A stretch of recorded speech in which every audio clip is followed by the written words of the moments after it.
नमस्कार दोस्तों, मैं आपका होस्ट एंड दोस्त अब्रुल गुप्त आप सभी का एक बार फिर से स्वागत करता हूं आपके अपने YouTube channel adverse coaching classes में। दोस्तों, आज की इस वीडियो में हम विकारी शब्द के बारे में जानेंगे। किसके बारे में? विकारी शब्द के बारे में जानेंगे और जानेंगे कि विकारी शब्द कितने प्रकार के होते हैं। तो अगर हम बात करें विकारी शब्द की, तो विकारी शब्द होते हैं वे शब्द जो लिंग, वचन, कारक आदि के कारण परिवर्तन हो जाते हैं, उन्हें विकारी शब्द कहते हैं। वे शब्द जो लिंग, वचन, कारक आदि के कारण क्या होते हैं? परिवर्तित हो जाते हैं, उन्हें हम क्या कहते हैं? उन्हें हम विकारी शब्द कहते हैं। ये होते हैं 4 प्रकार के: संज्ञा, सर्वनाम, क्रिया और विशेषण। क्या कौन कौन से होते हैं? संज्ञा, सर्वनाम, क्रिया और विशेषण। ये होते हैं 4 प्रकार के। तो हम आज जानेंगे संज्ञा के बारे में। किसके बारे में? संज्ञा के बारे में आज हम जानेंगे। तो अगर हम बात करें संज्ञा की, तो संज्ञा होता क्या है? आपने इससे पहले पढ़ा होगा कि किसी व्यक्ति, वस्तु या स्थान के नाम को संज्ञा कहते हैं। क्या?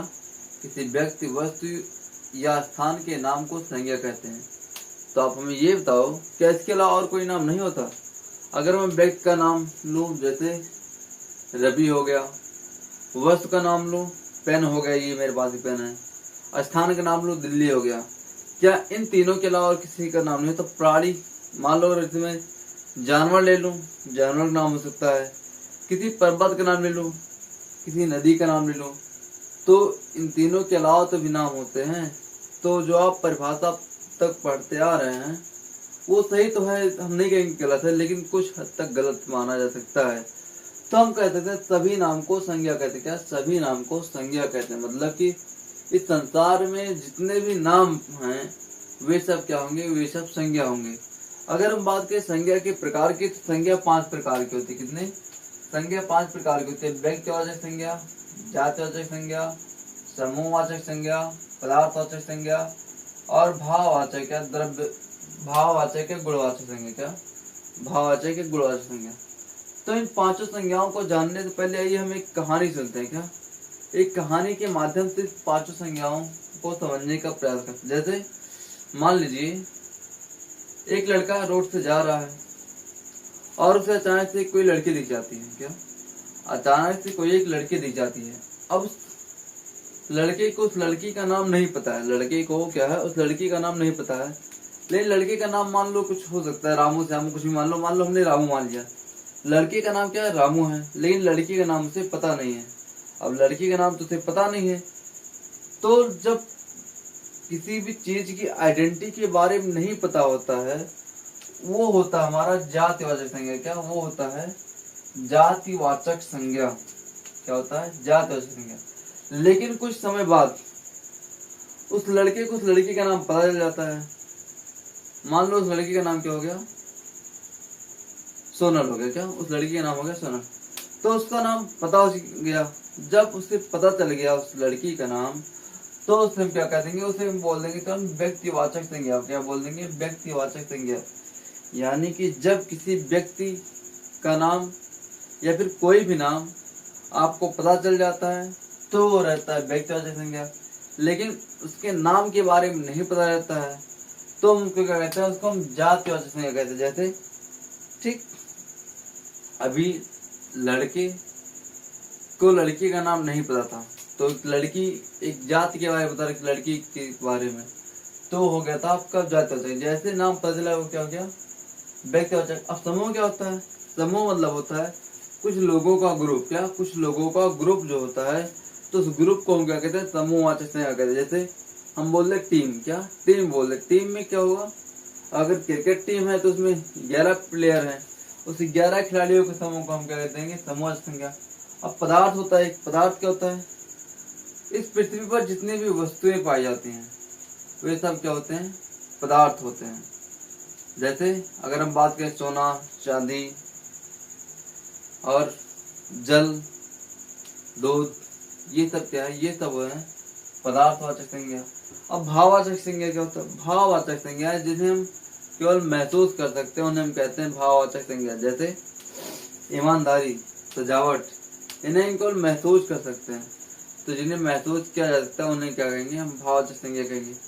आइए अब इन पांचों संज्ञाओं की डिफिनेशन और उनके उदाहरण को अच्छे से समझते हैं। तो सबसे पहला हमारा है व्यक्तिवाचक संज्ञा। क्या? व्यक्तिवाचक संज्ञा।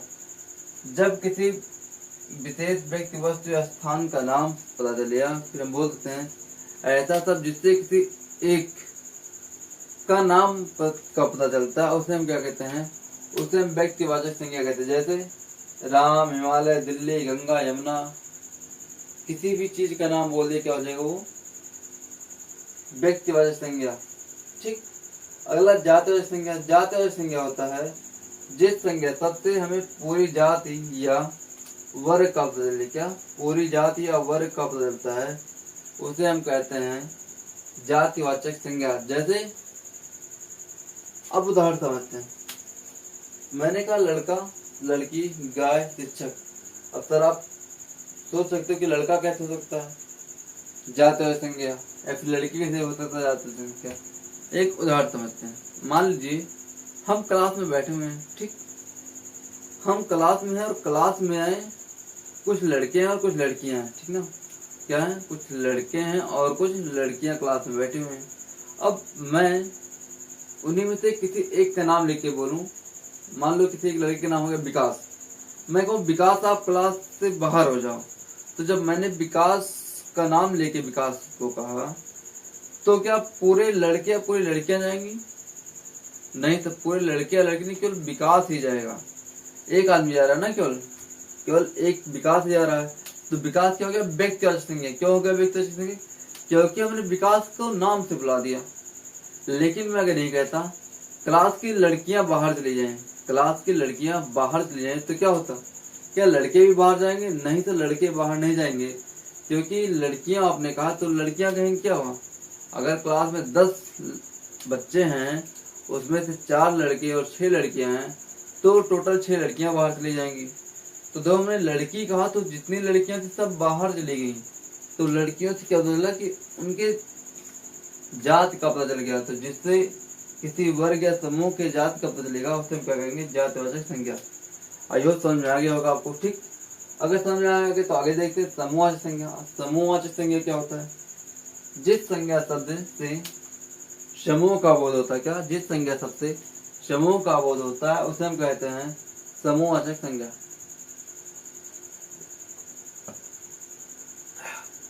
जैसे सेना, टीम, कक्षा, भीड़, अंगूर का गुच्छा।